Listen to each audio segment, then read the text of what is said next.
G'day guys, this is a quick power scrap using a kit that I got from KAISERCRAFT. It is the bottle brush collection and I love this collection. It's beautiful, but it's one of those ones that I don't always have photos that will coordinate with it. You can see I've chosen a sheet which is actually a piece of gum tree bark. It looks so cool. I absolutely love it, but I haven't done a layout for a little bit just using papers and not lots of mixed media. So I decided to do something, sort of pay homage to the older way that I used to scrap all the time and just use the paper.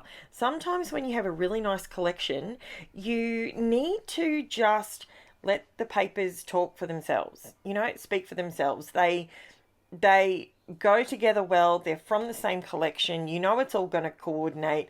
And if you're having trouble scrapbooking wise, and I get comments quite often where people say to me, I don't know how you put all the papers together. How do you get things to coordinate? How does that happen? Well, a super shortcut to that is, and KAISERCRAFT actually make it very affordable to do this. So if this collection, for example, it came with a sticker sheet as well. So it comes with all the 12 by 12s. I think hang on, I'll have a look. I've got it in front of me. Oh, hang on, I've got to open the bag. Apologies if this makes a noise. So in the collection, I'm just looking for the front page. Give me half a shake of a dog's hind leg. And, hang on.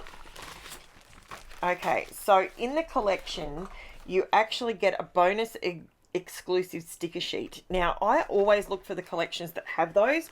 Not that I often use the stickers as such, but it gives you that additional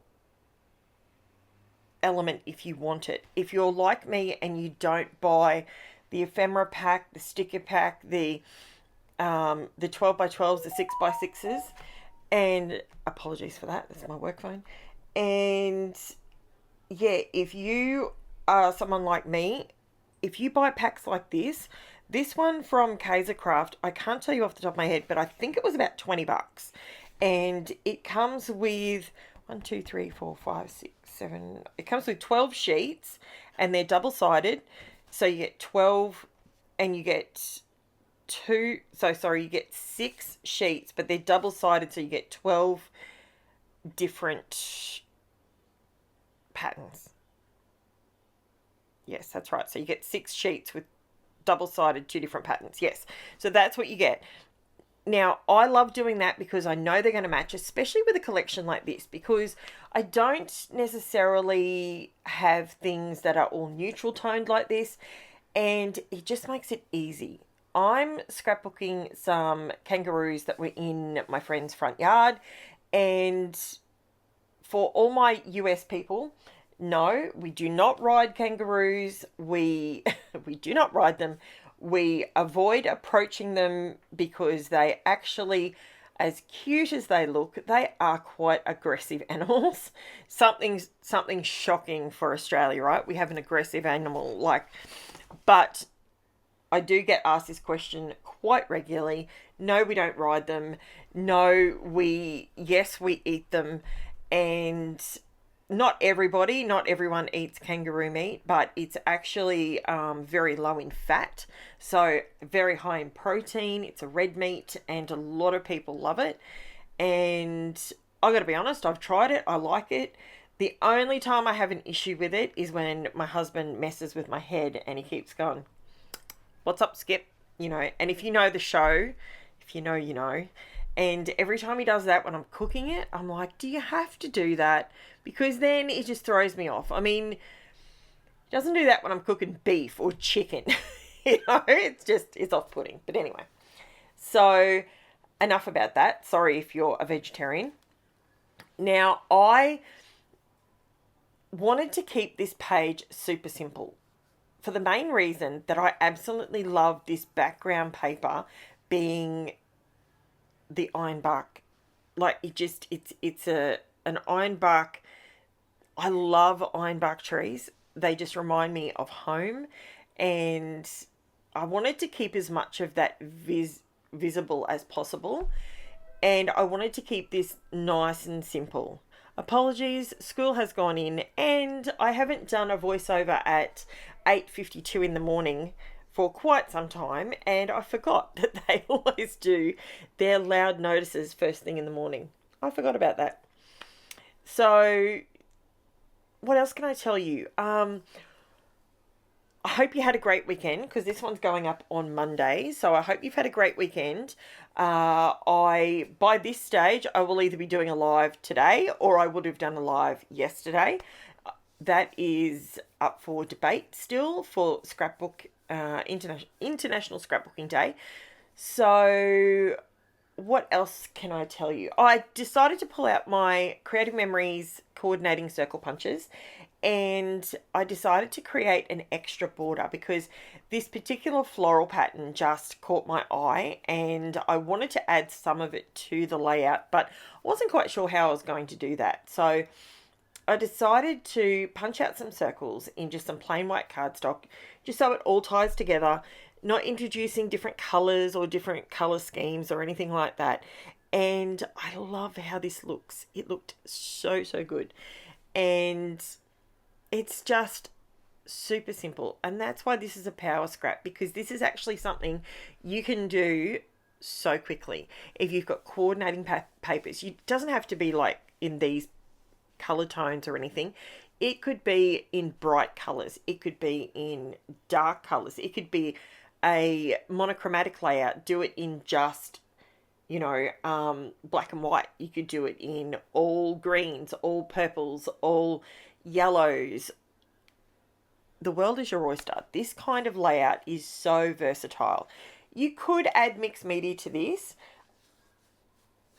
I probably, we all know that I love mixed media, so I could have added that to it. However, I was trying to make sure that I didn't on this one. This particular, just inking around the edges of these things, I don't call that mixed media. That to me is like a dry mixed media. Nothing's really getting very wet, and I'm just inking the edges of something. The reason I do that, I did have this question probably 2 or 3 videos ago. Why do I ink around the edges? That's not something that we do much anymore. It was something that was super prevalent when I was making my mini albums, and I absolutely love the look of it. But you're right, it has gone out of vogue a little bit because it adds quite a lot of time to creating a layout.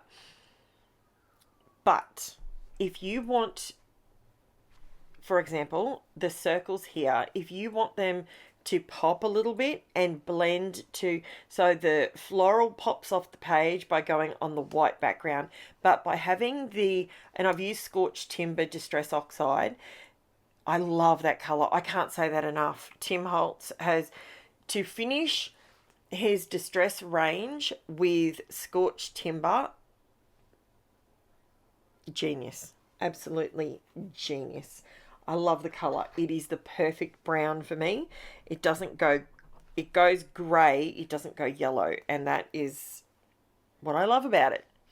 So I am, as you can see here, I measured. Now, I don't do measurements on my videos. I did have this question as well. I'm reading some side notes that I've taken from comments. I don't do measurements because, to me, if I'm measuring everything to the nth degree to make sure everything's perfect on the page, that takes the fun out of it. The only time I measure, you can see here where I've put the circles along the edges. The only thing I've really measured is the corners, where I've made sure that the circles go, the way they overlap to make it flow. That's what I've done. So the 2 sides go under the top and the bottom row, if that makes sense. So now, I think that's nearly about it. I haven't glued my photos and stuff down yet, but I am gluing the rest of this down, and then that's pretty much my layout. I didn't add anything metallic. I didn't add bling to this layout. I wanted to keep this one uber duper simple, but this could be a layout that you could scrap lift so easily. And if you want to scrap lift it, please share it over in the Facebook group, because we have so many lovely people over there. The link is in the description below. So for Facebook group, Instagram, for my Buy Me a Coffee link if you want to contribute to helping me purchase products to keep the channel going. And basically, the way I see it is, I've lost my train of thought. I lost my train of thought then. But if you keep this nice and simple, and if you want to scrap lift this page, I would love to see it. I genuinely would. And it's so simple. You can see how many layers I've done there. So I've matted the gum tree bark on white. Then I've put the green with a slightly wider border with a white on the background of that. And I've just duplicated that double border to my photos. You could do this for a baby's christening. You could do this for the birth of a child, front page of an album. Instead of having the title like that, you could have the baby's name. World's your oyster. Thanks for watching, guys. Chat to you soon. Bye for now.